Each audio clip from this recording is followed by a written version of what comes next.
سچ کیا ہے ود جنید انصاری تحریک آزادی کشمیر کے حوالے سے ایک نیا ایپیسوڈ لے کر آپ کا میزبان آپ کی خدمت میں حاضر ہے۔ میری آج کی مہمان شخصیت اپنے بھی خفا مجھ سے بیگانے بھی ناخوش، اپنے بھی خفا مجھ سے بیگانے بھی ناخوش، میں زہر ہلاہل کو کبھی کہہ نہ سکا کند۔ بہت سچی باتیں اور بہت کڑوی باتیں کرتے ہیں، اتنی کڑوی باتیں کرتے ہیں کہ بعض اوقات اپنے بھی ان سے خفا ہو جاتے ہیں۔ Azeem Dutt advocate, National Students Federation سے اسٹوڈنٹس پالیٹکس کا آغاز 1981 کی تحریک میں، جسے پورا کشمیر اچھی طرح جانتا ہے، جس کی بازگشت پورے پاکستان میں اور پوری دنیا میں آباد کشمیریوں اور پاکستانیوں نے سنی اور محسوس کی، اس کے روح رواں لوگوں میں ان کا شمار ہوتا ہے۔ چار جماعتی اتحاد جو تھا اس نے مل کر یہ ایک تحریک چلائی تھی، اور آج کل یہ 1965 میں بننے والی محاذ رائے شماری جموں کشمیر پلیبیسائٹ فرنٹ کے مرکزی صدر ہیں۔ عظیم دت ایڈوکیٹ صاحب، اتنے کڑوے کیوں ہیں آپ؟ سچائی ہمیشہ کڑوی ہوتی ہے، سچ بات کریں تو وہ کڑوی لگتی ہے۔ تو یہ سچ بولنے کی پاداش میں آپ جیسے لوگوں کو جیلوں میں ڈالا جاتا ہے، تو جیل یاترا کر کے کیسا لگتا ہے؟ جیل یاترا تو اس مشن میں، اس راستے میں ایک کیا کہتے ہیں اس کو، رہائش کے لیے یا آرام کے لیے ایک چیز بنی ہوتی ہے۔ اللہ تعالیٰ کسی کو جیل میں لے کر نہ جائے، لیکن میں یہ سمجھتا ہوں، میں 33-34 بار گرفتار ہوا ہوں، جب بھی جیل میں گیا ہوں، چاہے پلندری میں گیا ہوں، میرپور میں گیا ہوں یا مظفر آباد میں گیا ہوں، ایسا ہی لگتا تھا کہ میں اپنے گھر آیا ہوں۔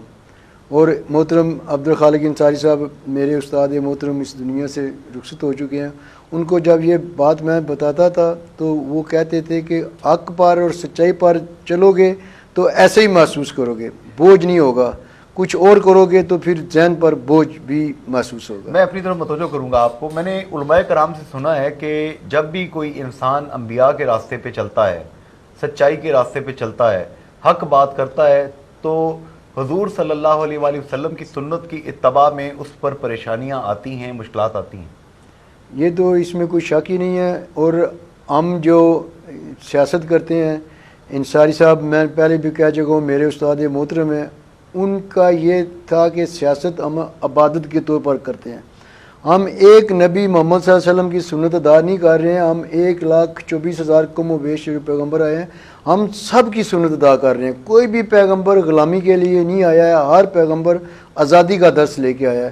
تو اس لیے اس راستے میں فرعون بھی ہوتے ہیں، نمرود بھی ہوتے ہیں، یزید بھی ہوتے ہیں، سارے آتے ہیں، تو لیکن جو حق سچ کہنے والے ہیں وہ ڈٹے رہتے ہیں۔ اللہ ہمیں توفیق دے۔ میں ایک پڑھ رہا تھا فیس بک پہ، سوشل میڈیا پہ بڑی زبردست قسم کی بات کا پوسٹ آتی ہیں، کسی نے لکھا ہوا تھا، غالباً ڈاکٹر امجد انصاری صاحب نے یہ بات شیئر کی تھی، ہمارے عزیز ہیں، ہومیوپیتھی میں آپ نے پی ایچ ڈی کر رکھا ہے، آکو پنکچر میں، تو انہوں نے وہ پوسٹ لکھی کہ میدان کربلا میں ایک طرف وہ لوگ تھے جو پانی پیتے رہے اور ایک طرف وہ لوگ تھے جو پیاسے رہے۔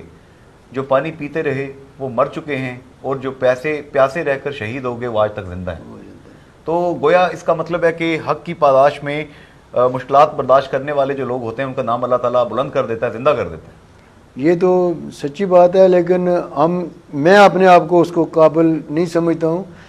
اللہ کا نام ہمیشہ زندہ رہے گا۔ ہم اللہ کے فرمان کے مطابق اور نبی کریم صلی اللہ علیہ وسلم کے طریقوں کے مطابق بنی نوع انسانیت کی خدمت کے لیے ہم کام کرتے ہیں، چاہے وہ اس میں کوئی ہندو ہے، مسلمان ہے، سکھ ہے، عیسائی ہے، سب انسانوں کے لیے، سب انسانوں کے لیے۔ نبی رحمت صلی اللہ علیہ وسلم کے متعلق کہا جاتا ہے کہ آپ صلی اللہ علیہ وآلہ وسلم چلتی ہوا سے زیادہ مہربان تھے۔ جس طرح چلتی ہوا نہیں دیکھتی کہ کسی کا مذہب کیا ہے، کسی کا عقیدہ کیا ہے، کسی کا مسلک کیا ہے، وہ سب کے لیے مہربان ہوتی ہے، تو آپ صلی اللہ علیہ وسلم تو چلتی ہوا سے زیادہ مہربان تھے۔ تو علی جی، آپ یہ بتائیں، محاذ رائے شماری جو ہے، پلیبیسائٹ فرنٹ جو ہے، مقبوضہ کشمیر میں برہان مظفر وانی شہید رحمۃ اللہ علیہ کی شہادت کے بعد 100 سے زائد جوانوں کی جو شہادت ہے اس کو اور بھارتی مظالم کو کیسے کومنٹ کرتی ہے؟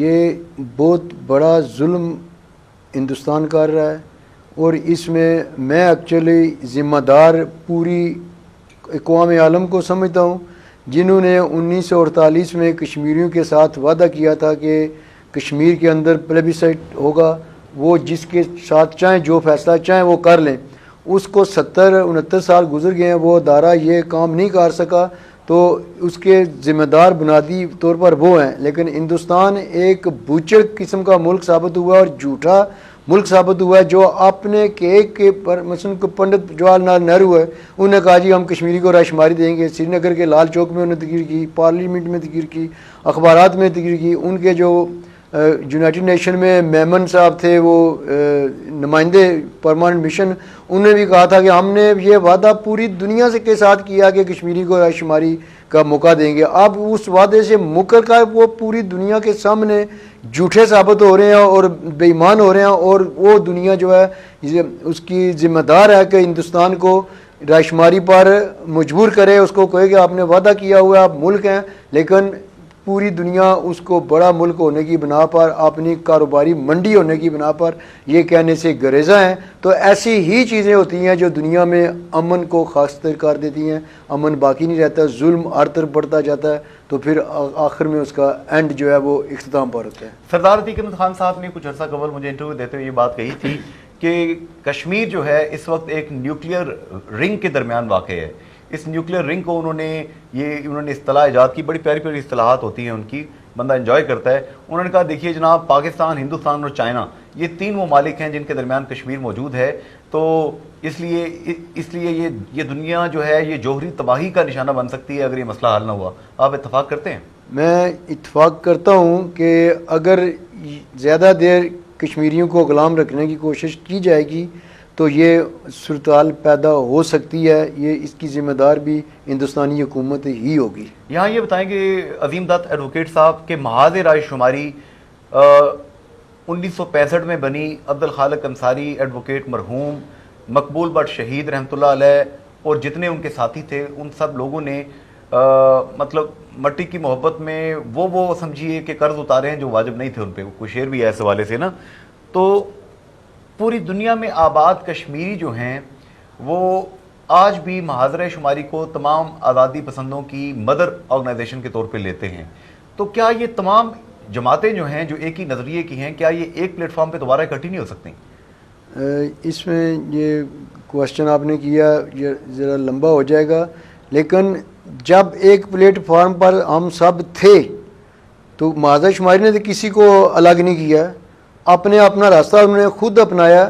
وہ آ جائیں ہمیں تو کوئی اعتراض نہیں، ہمیں نہ عہدوں کا لالچ ہے، نہ ہمیں کسی اور چیز کی لالچ ہے۔ آپ اگر بلا لیں تو انہیں بھی کوئی اعتراض نہیں، ہم تو دعوت دیتے ہیں، ہم لکھتے ہیں، آپ اپنے بلوٹن میں جو ہمارا آرگنائزیشن کا بلوٹن ہے اس میں بھی ہم لکھتے ہیں کہ وہ جو محاذ شماری چھوڑ کر گئے ہیں وہ واپس آ جائیں۔ وہ ایک شاعر کا شعر ہے نا کہ محفل میں اس خیال سے پھر آ گیا ہوں میں، شاید مجھے نکال کر پچھتا رہے ہوں آپ۔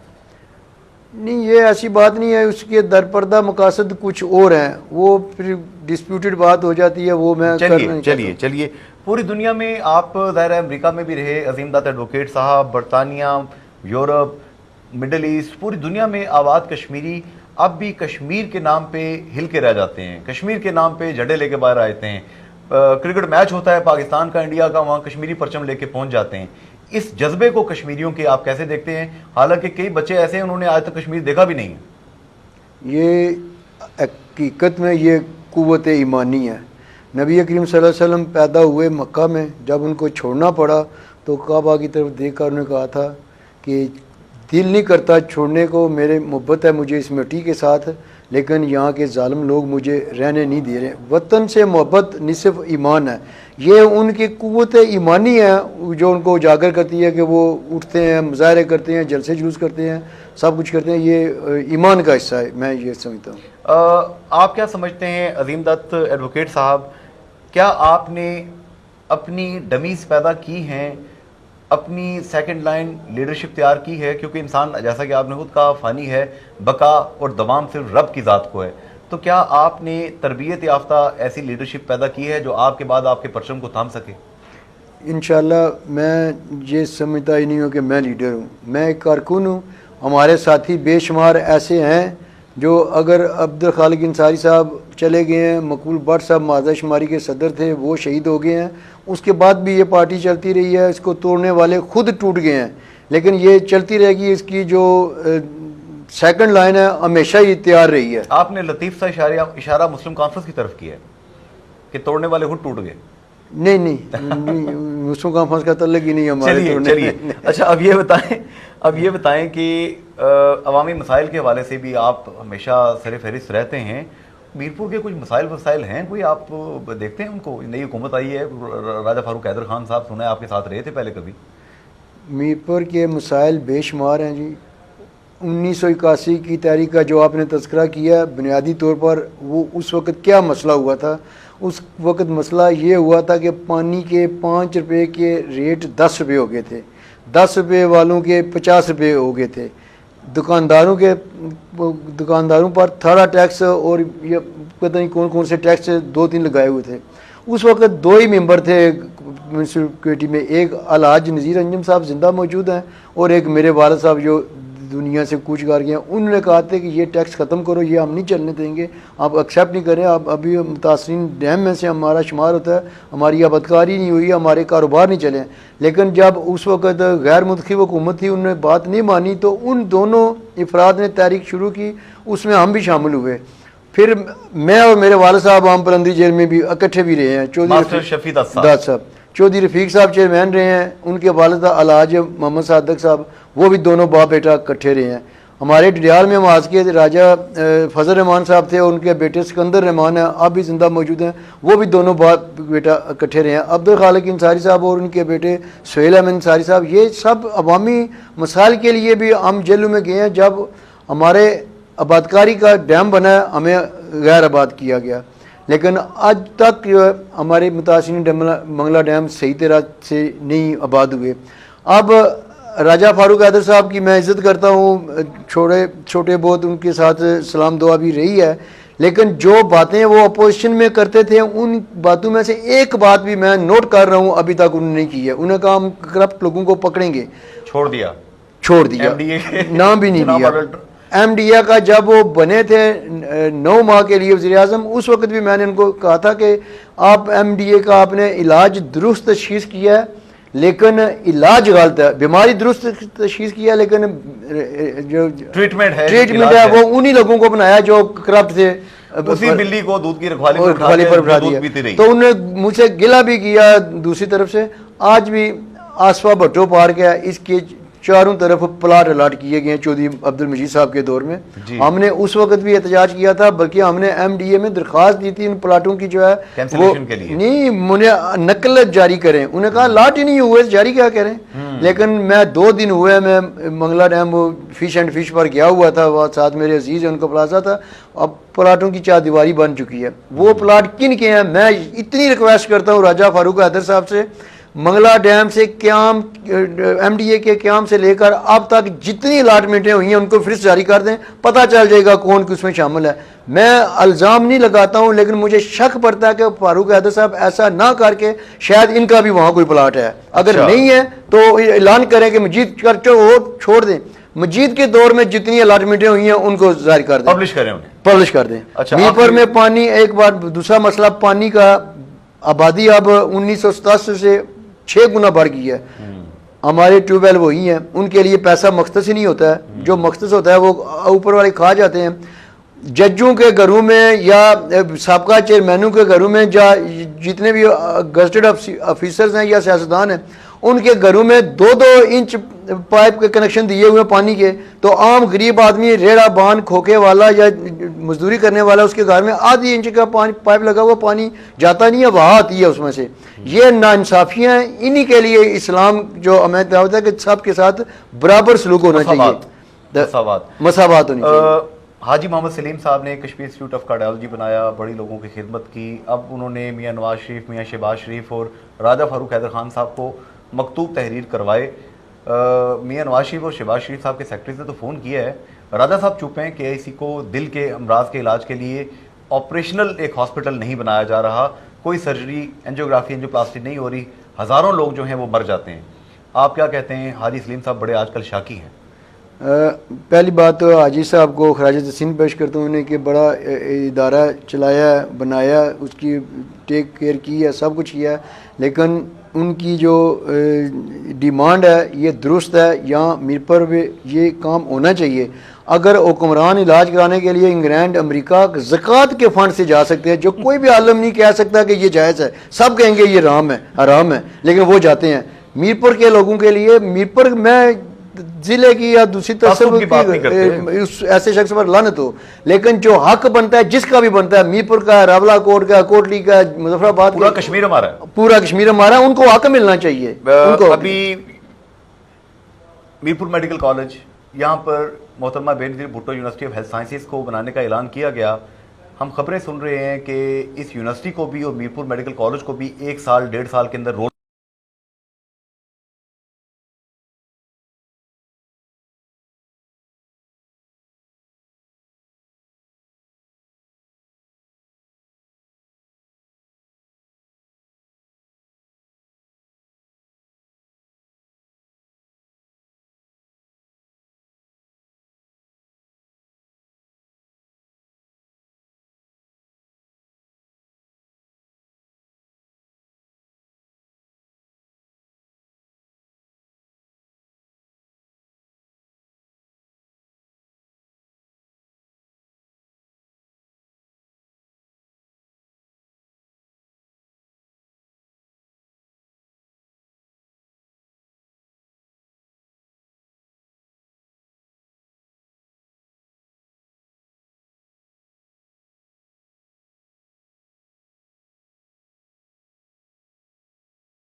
سات ارب سے زائد انسانوں کے اس گلوبل ولیج میں ہر کوئی جاننا چاہتا ہے سچ کیا ہے۔ جھونپڑیوں سے لے کر اقتدار کے ایوانوں تک سچ کی اس تلاش میں آپ بھی ہمارے ساتھ شامل ہو سکتے ہیں۔ سچ کیا ہے؟